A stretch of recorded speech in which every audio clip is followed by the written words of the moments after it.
Let's get sweaty, human gamers! This is internet personality Vangelus, and GameStops in Canada apparently were the first places to get the Transformers Reactivate 2-packs in stock. I say that because that's where I found one. Therefore, it is the first.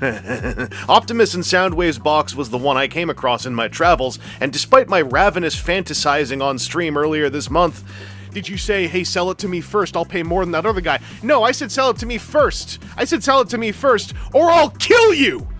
And, that's why I had to go to a second seller, because I think there's maybe one less seller in the world right now, if you know what I mean. They were around 90 Canadian dollars, legally purchased like a maidenless civilian, and nobody died. That was parody. These two are based on the upcoming Transformers Reactivate video game with source material screenshots on the back of the box. The game has since begun semi-restarting development into a new engine, so who knows if any of this will be terribly accurate by the time it actually becomes publicly playable. All I know is that the Autobots and Decepticons are on the same team in what we've been told about the game's lore, so I think it's reasonable to assume these 2-packs are based on in-game romance options that I reasonably assume are present in a 21st century AAA sci-fi experience. Each of the 2-packs appear to include a Deluxe and a Voyager, so let's use ascending order. The assumedly deluxe Soundwave looks much nicer to me in person compared to his weirdly stretched stock photography. He's got a fairly knowable Soundwave-type silhouette with the addition of a slightly up-angled backpack. The main thing that makes this work for me is that it is much more backpack than back hump, staying definitively clear of Soundwave's waistline and affording his Reactivate appearance a sort of tactical comms officer vibe, carrying an extra bulk of technology on his back, even though he's made out of technology. It also happens to be where both of his accessories can live and features a little flip-out radar-relite dish. The shoulder cannon's got a hinged motion that makes it seem most natural remaining on Soundwave's shoulder, but both of the accessories can be held in his hands. Their tips are effect part compatible, but despite a mysterious hole in the back of the classically handheld component, there's no Evo Fusion to be found here.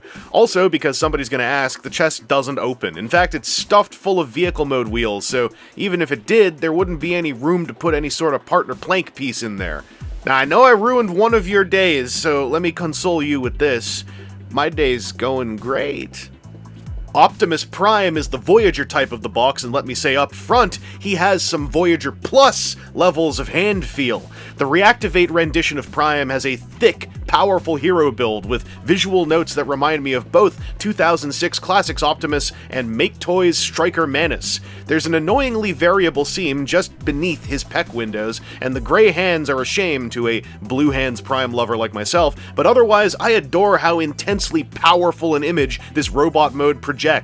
Prime comes with extremely predictable weapons that can both store on his back, video game protagonist style, and both are adequate. The axe gloms over one of his hands, but in a way that really makes me wish there was a hinged shell piece for a full enclosure. The gun is perfectly fine, but it has a confusingly short handle that makes Prime's grip on the weapon feel perpetually haphazard, even though it doesn't really come loose on my copy, it just feels bad. Also, none of this stuff interacts with effect parts. Looking at both of these guys, there's one shared quality I haven't really brought up yet. They're sealed up!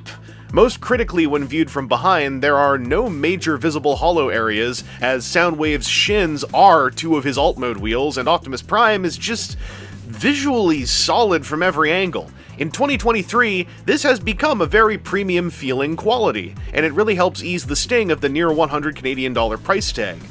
The pair also have very strong plastic colors, solidly delivered paint apps, and unlike the other 2-pack, they don't have any weird, assumedly plot-relevant asymmetrical black patches, and they have 5mm ports under their feet for evergreen platform shoe potential. We got a strong start on the articulation here because there's a ball socket neck joint, but it's so emotive, like you can get a whole lot of more than swiveling side-to-side motion out of this. Just a little bit of tilt, a whole lot of nodding.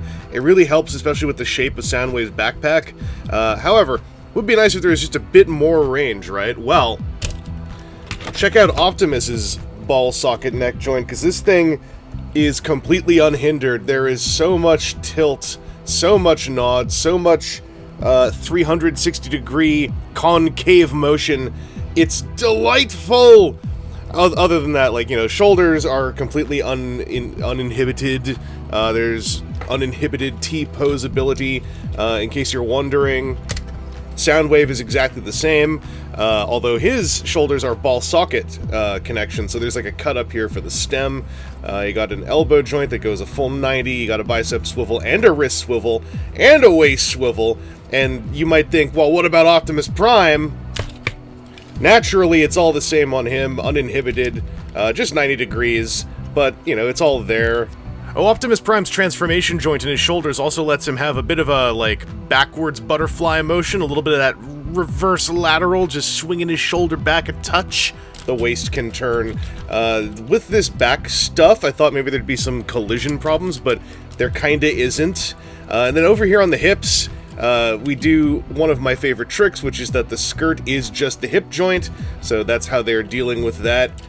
We can completely teabag anybody with this being a video game character, that's very important. But if you're playing as like a smaller character like Soundwave, you'll be just as equipped, well, a little bit less so, Soundwave's gonna need to, squat on a bigger opponent, but the skirts are, once again, the actual hip joint. Soundwave's knees have got some tight curl, and the ankles have got just a little bit of tilt with a cut hole in there, it's the thing. They don't go forward and backward, though, and that's sort of a bummer, because especially with this and the way that these legs can go back a little, I really wish the feet could tilt forward for that full, like arched stance. With Soundwave, by the way, there is a little thing where there's a transformation joint here that's pretty good at coming undone and looking like it's an articulation joint. It's not. It just leans back, and maybe that's helpful to you for a pose or two, but given the lack of ankle forward-backwardness, I find it's not really that useful. I kind of wish it just clicked in more heavily. This can wiggle, by the way. However, with Optimus Prime, the way that the leg joints work in the knees, like, they've got that same, like, slightly curled knee bend. They've got the same ankle tilt with this overhang covering the cut a little bit. They've also got no forward and backward stuff, but Optimus Prime is the one where I gotta call out the hand feel. These shoulders, forward and backwards, oh, that's smooth and tight, but then outwards, that's milkshake tier. And then the waist is this is sort of even slightly rickety. It's a rivet feeling kind of joint. It's just Transformers. But then you kick the leg forward and it's like, ugh! You swing it outwards, okay, it's a pin joint, it feels like Transformers, then forwards, oh, milkshake! You go to bend the knee, you wanna just put it in your mouth and chew on it. Like, the solidity of some of these joints, they go past buttery, and as I said, they go into pastry and milkshake tier of hand feel, and it's very joyous to handle. Oh, and I completely forgot to mention anywhere else, you can open the pecs on Optimus. There's a matrix inside. The pecs are on a decent enough hinge, the matrix comes out, he can't hold it at all. Pretty easy to forget about. I kind of forget that it happens. I forget that he has the function. It's there to check a box. I'd have been alright if this was just a static block, to be honest. Soundwave's transformation looks more finicky than it is in practice, and feels slightly less finicky than it is in practice. The bullet points are straightforward, as his backpack vomits out a truck mass to connect to the hood formed by his chest, while the rest of his robot mode forms into the lower chassis. Almost everything has got a guiding tab slot connection to both align and lock together a majority of the major link points. It's just a little wiggly, a little off polarity, and the angled foldy panels on his legs especially often need to be readjusted at the tail end of the process. Now that I've done it a few times, I generally dig it, but it can feel awkward, especially on your first go-round. Optimus Prime also needs at least one learning run-through, as there are a couple spots that require specific order of operations, but once you get past that, holy heck, is this a cool 7th or 8th somehow still kinda fresh twist on the G1 truck conversion scheme. The legs are doing the heavy lifting for tired old know-it-alls like me on this piece, as their slightly inverted solution does some delicious geometric mass play that solves the issue of Prime's feet by turning them into a central trucular testicle mass. The backpack and torso can rather easily get a bit collision-prone, but Reactivate Prime bears that specific lovely quality where major mass chunks start to autopilot shunk together as you go, and that thick, chewable, mouthfeel-inducing tactility constantly pops its head back in to remind you to firmly grip this transforming truckman with sweaty glee throughout the journey. First off, these two vehicle modes seem decently scaled to one another, at least when I envision a biped in the driver's seat areas. Also, on an extremely personal note, I am unexpectedly chuffed to have a box set of two completely different trucks. I dare you to judge me for this. Soundwave has a habit of trucking it up when he needs to have a mobile alt mode, and this armored communications vehicle suits that role quite well. I think the main fulcrum point is whether or not your brain accepts Soundwave's chest becoming the hood. There's also the small issue of the rear wheel well liners sharply changing from blue to black, but when I say issue, I mean that's an issue with you! Ha! Truckian Soundwave features a flip-up SATA radar dish and the same accessory storage as his robot mode. The way the instructions tell you to store the silver missiled weapon sideways really bugs me, but unfortunately pointing it forwards leaves it slightly crooked because it bumps into the aforementioned dish piece. My kingdom for a single peg hole to keep it out of sight in one of the airspaces beneath the alt mode. In fact, my kingdom for a bigger, stonkier truck! Oh, thanks.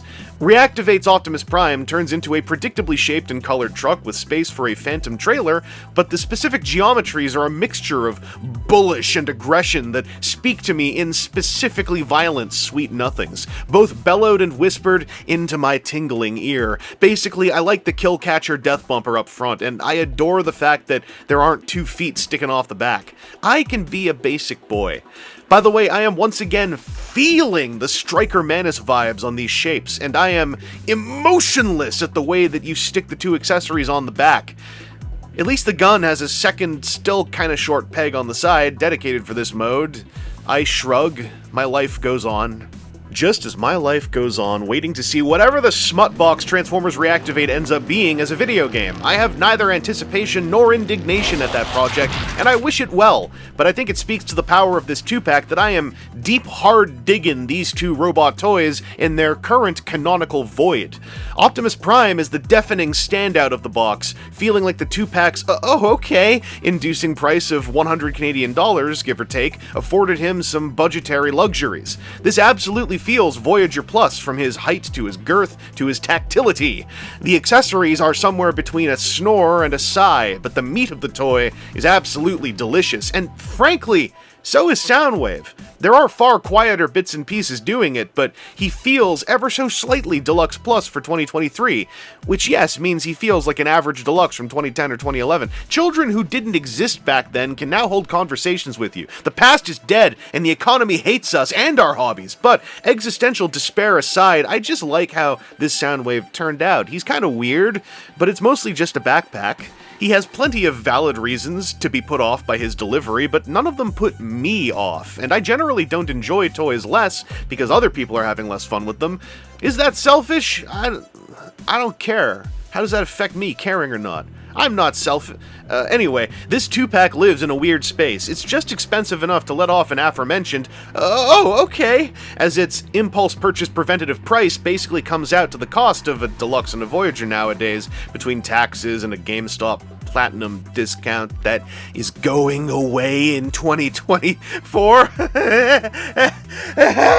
And while it's likely these figures will come out again in some singleton form at some semi-singleton point in our non-singleton myriad of possible futures, nobody really knows right now. If you think Soundwave looks cool, then this 2-pack's probably worth it. If you just want Optimus, I bet you could sell Soundwave if you put in the legwork. Anyway, this has been Internet Personality Vangelus, and it's thanks to my direct supporters on Patreon and YouTube membership that I was able to make the full personal conversion to Unreal Engine 5. Much more timely than some. AAA video game being a single word with no space between the O and the G. Leave a comment if you've got any hot tips on how I can implement some next-level ragdoll physics into myself. I really want to flop out there.